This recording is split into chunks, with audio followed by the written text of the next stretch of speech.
Salute is a program for and about men and women who have served our country.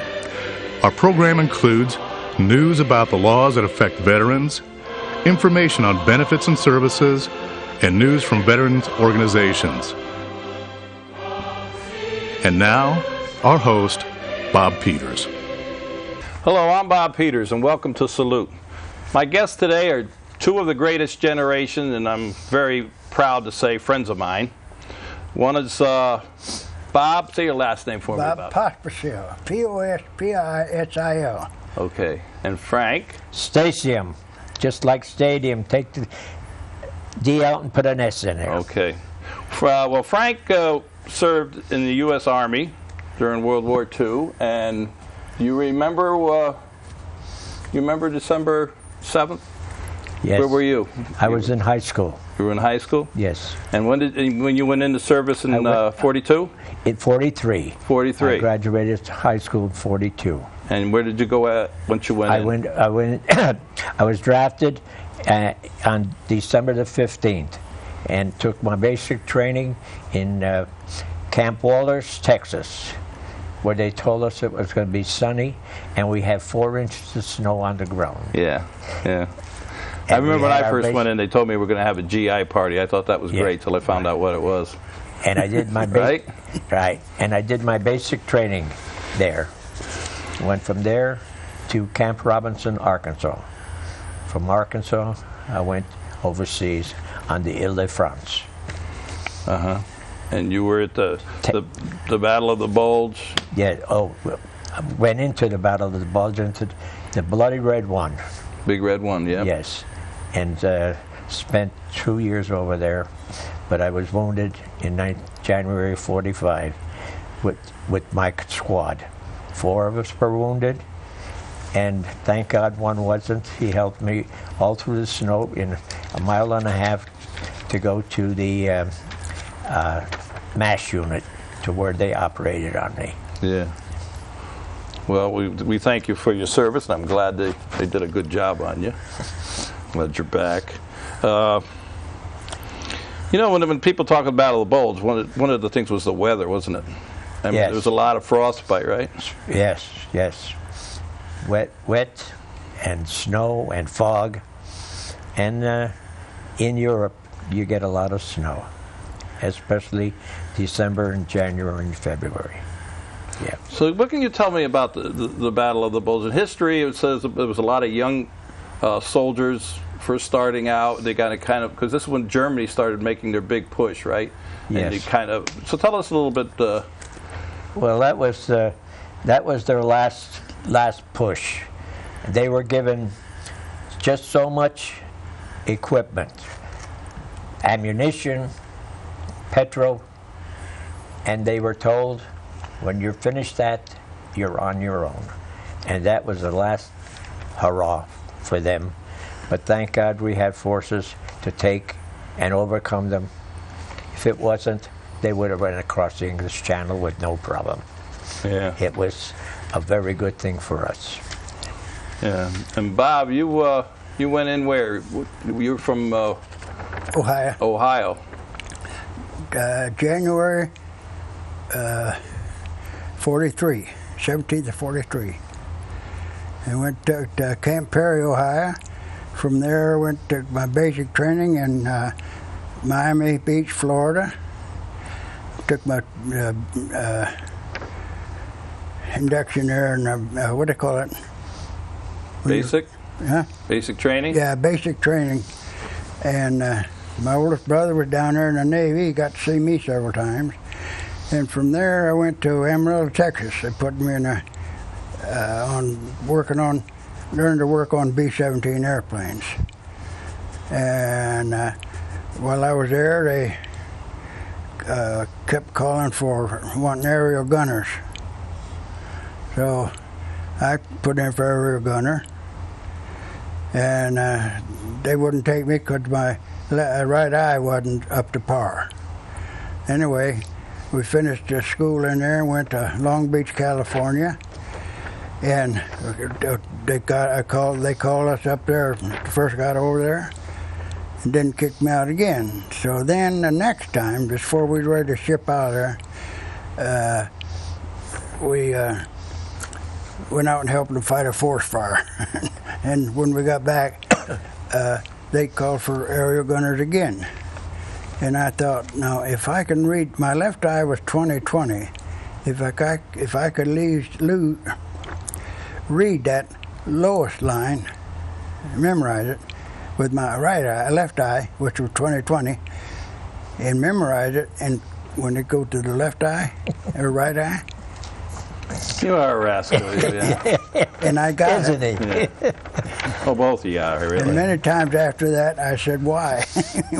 Yeah. Well, So, how many missions were you take part in? You're 30. mostly over in Britain, right? yeah, we were stationed in Britain. 3 of the 1st Bomb Group, Ridgewell, England. I flew 33 missions. Now, I got over there just about the time they had our fighter escort down the far. Didn't have to worry too much about the fighters, but they'd hit us every now and then. And can I tell you about my first mission? Sure. Love to hear it. But just across the English Channel, Cherbourg, down there in the corner of France there. You know, the Germans had a lot of factories and stuff in France, you know. Yeah, and the B-17s concentrated a lot of knocking out the factories. This right on the coast, see. Right. So it was our first mission. When we get over there, the pilot takes 2 or 3 missions with another pilot that's been through 4 or 5 missions. You know what I mean? In the meantime, us guys are sitting on the ground waiting to get started. We're anxious to go, you know. So one day we get started. We went across the English Channel and started down the bomb run. And Charlie, the radio operator, and I was throwing out this loon chaff about that long, loose. Mm-hmm. It's supposed to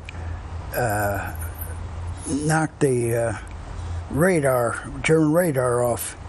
So you wouldn't be detected. Yeah, well, no, I mean, but the flak wouldn't get close to you, right. You know?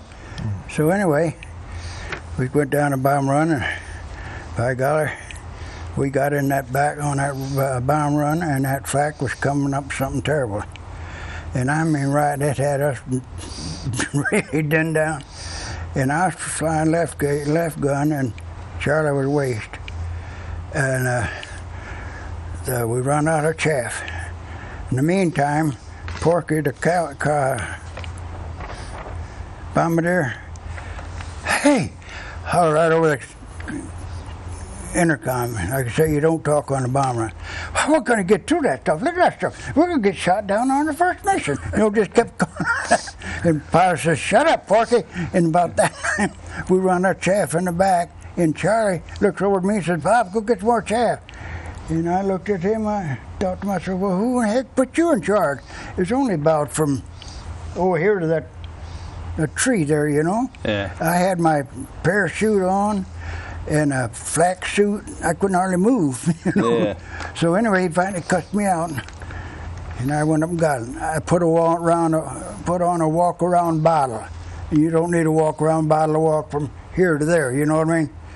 So I got back there, and when I got back, right there, I can't stand up. But anyway, No, it's all right. like here's the window. Yeah. And I was standing like this, throwing the chaff. And when I got back, there was a hole about that big around, right through there. And it went. Here, let me hold that for you. This stuff. Let me Well, hold that. I better keep it. I'll hang on to it. All right. And that thing went through there Yes, sir. and over Charlie's head. Yeah. He didn't even know it went through there. So that's where that came in, right? No. Come over Hamburg, Germany. Yeah. Quite a while later. No, that's just like I say, our first mission. First experience. Yeah. And that's when. That's when you're wondering what did I get myself what into? the heck? Yeah, I'll bet. You want to hold that up a little bit and Well, This is caused by flak, right? yes, sir. I'll hold that for you. Now, this is the second time I got hit. This thing here is supposed to, they say, would stop a 45 bullet.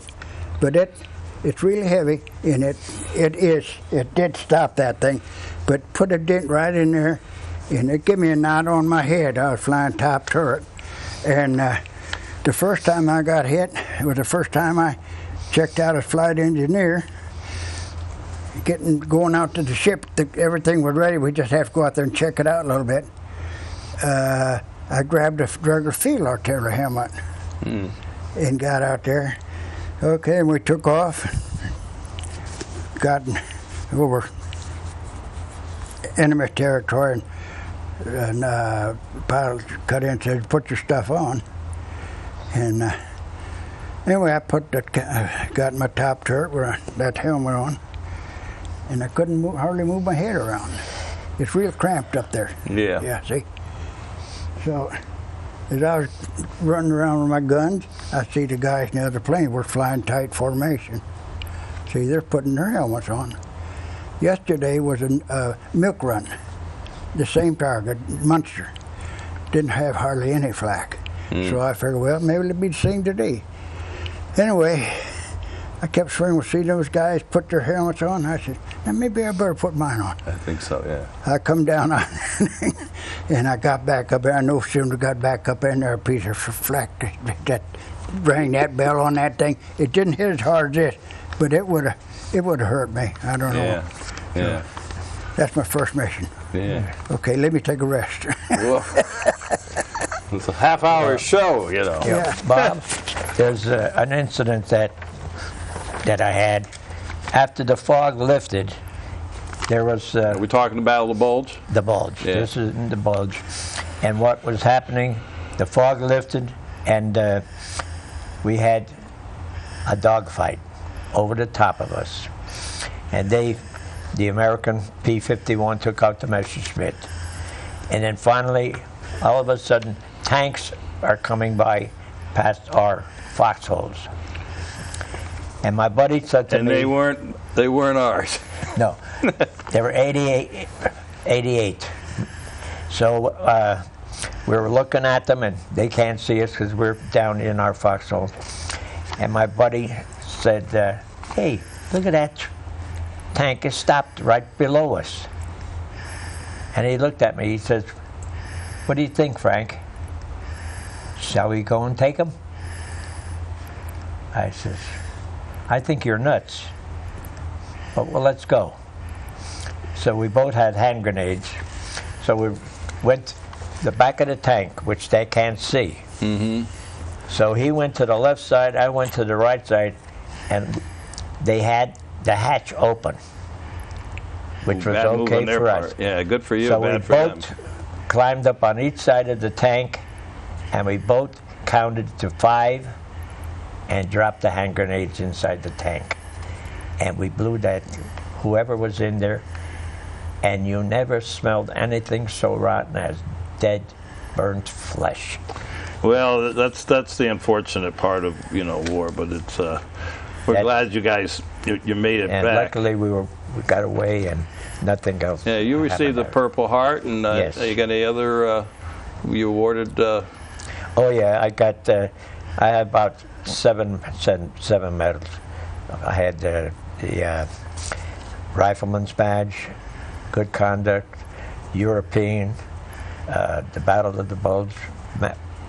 I had about seven medals with the Purple Heart. So you were infantry all the time, right? Oh yeah. You got out when the war ended, right? Yeah. Yeah. But they almost left me in. And they needed a few good men, right? I was getting I was supposed to be discharged in Fort Dix. Everybody left the barracks, and I'm the only guy in the barracks. I said, what, like a BO or something? So I go to the orderly room and said to the guy there, I says, what's wrong here? I says, ain't I going home? And this was, my birthday was the 25th. I was going to be home with Mom. Yeah. I was supposed to get out the 17th. So he says, "What's your name?" Goes, "Look, no paperwork." They had to send to Washington, D.C.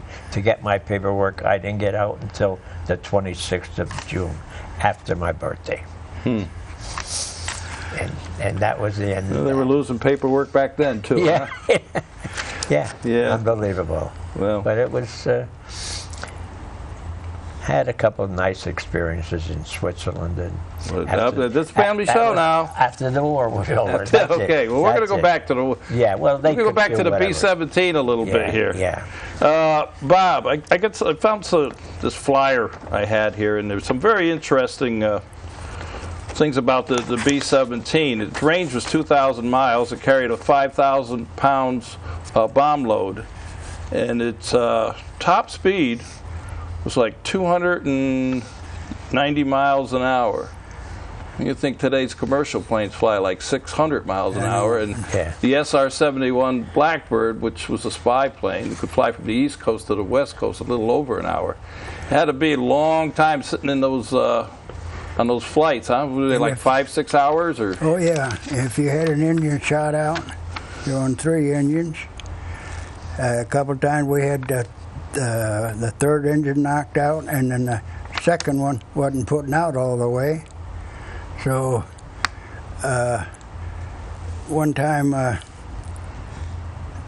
somebody hollered, "Fire in the Bombay," and you don't want to have fire in the No, not in the Bombay. You don't want to fire, period.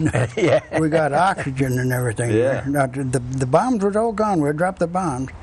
And I come out of the top turret, seen what it was, the Bombay motor. I mean, just smoking like heck.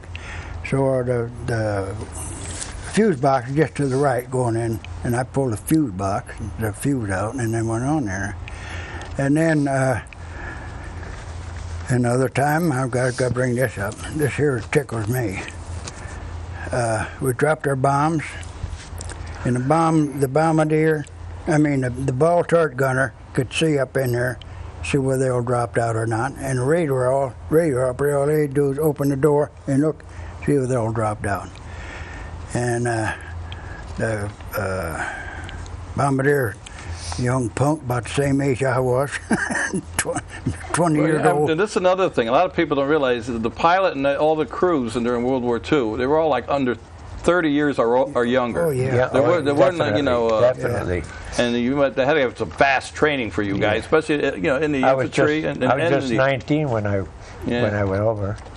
Anyway, the bombardier called me up and says, "Engineer, go back there and kick that bomb out."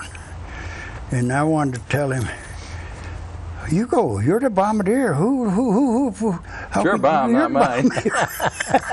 So, man, and when you're looking down out of a window, it's not bad. Mm-hmm. But you're looking down with them Bombay doors open. You're standing on a little rail like that. Yeah. You're tied in there pretty good. You're looking straight down 5 miles, and then he wants you to go to kick that thing out like that. But I never got around to it. Took me a long time to get back in there and everything. Finally, he called up and said, "You get it yet?" I said, "No, I had a little trouble." "Okay, let it go. We'll kick it out over the channel or something like that. That's the time you hit that switch again." Yeah. But I had sense enough to take the pin out of or put the pin in the nose, you know. Yeah, so it wouldn't go off. Yeah. And speaking of... Hand grenades? No.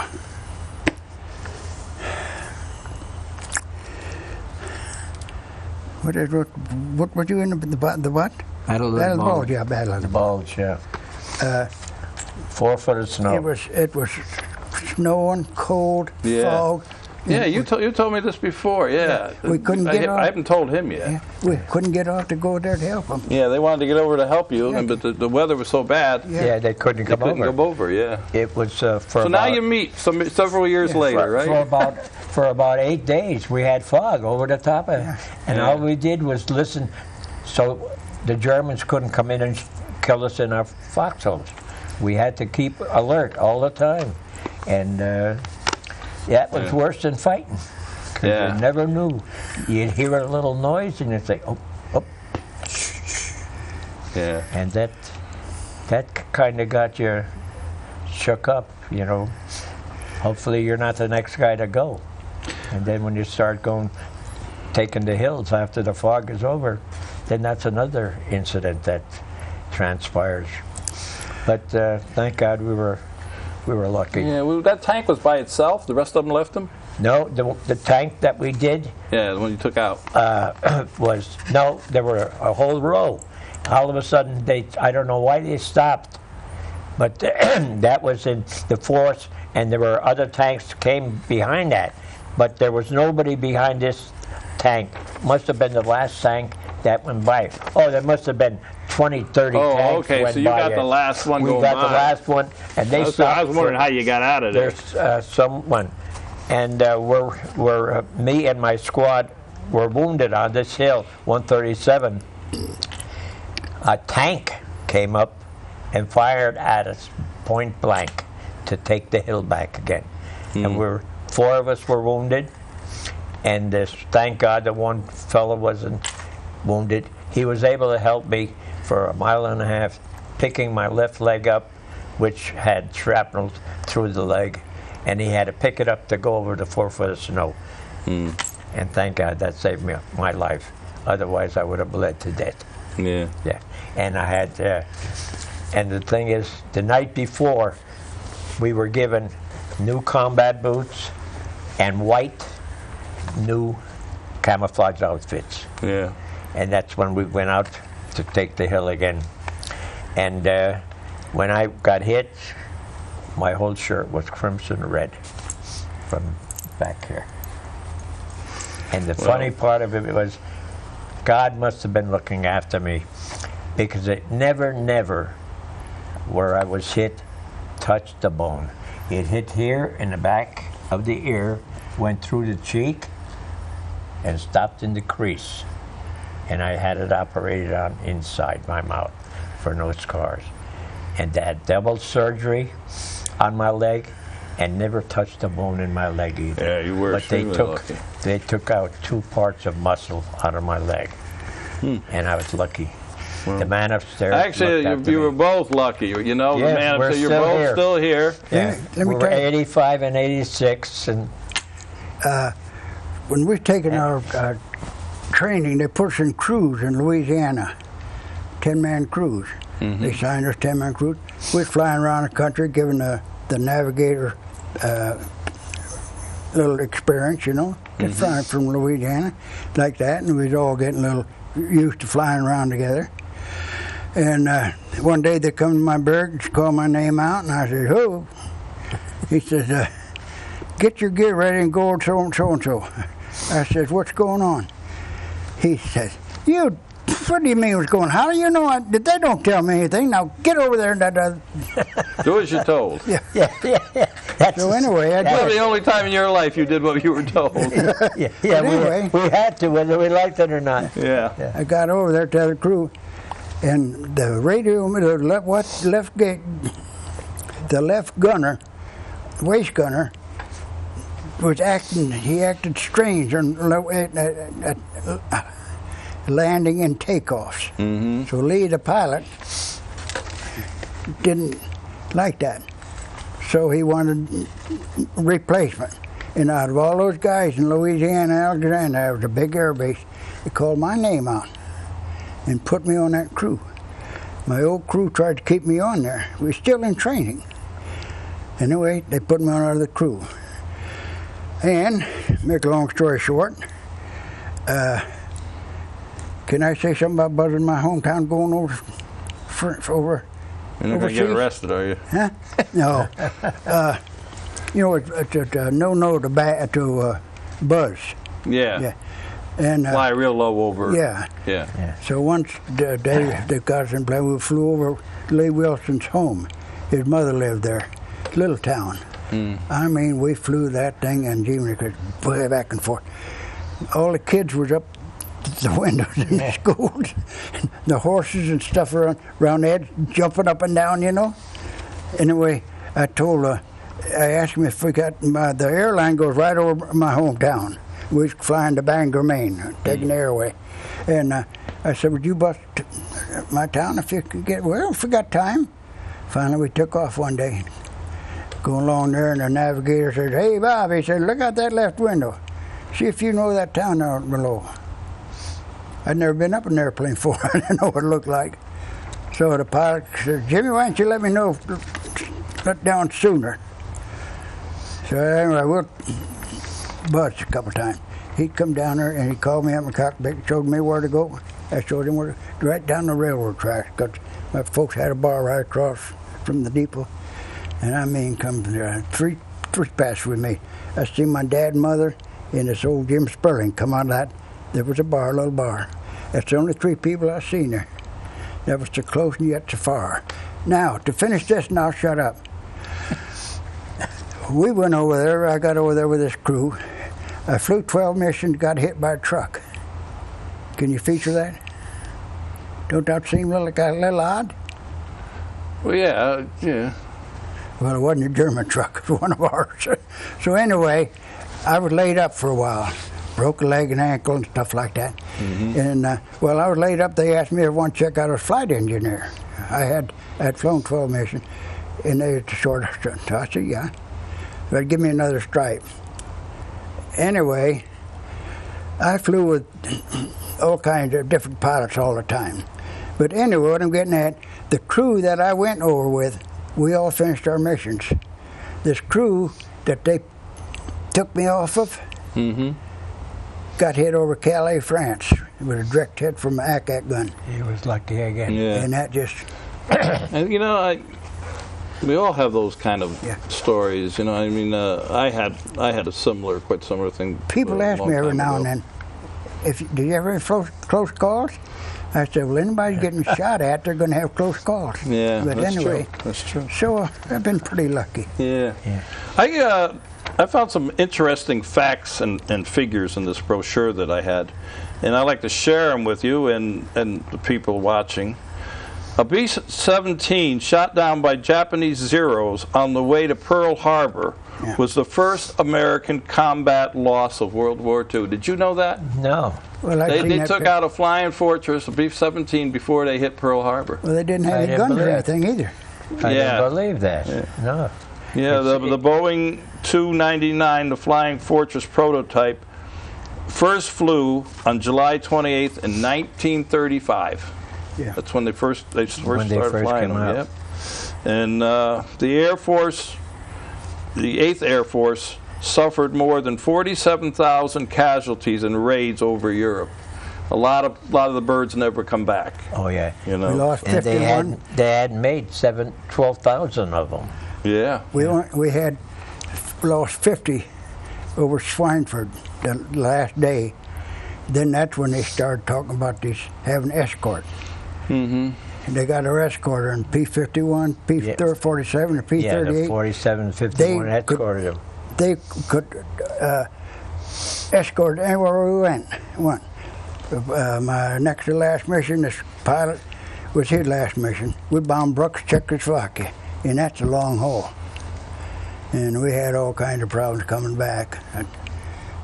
But we got back. Yeah, we're running out of time, and it's been great. I mean, I could talk to you guys for all day long, but we only have so much time. Yeah. So I'm going to say, Bob and Frank, I want to thank you guys for what you've done in saving this country, and for being who you are, and most of all, for being my friend. And to all you veterans out there, active military and your families, till next time. That's right. Good night. Good night. Good night.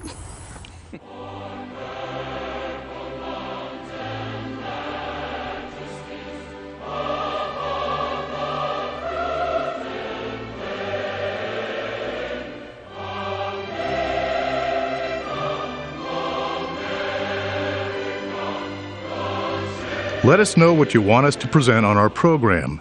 Just email lakefronttv@earthlink.net and type salute in the subject line.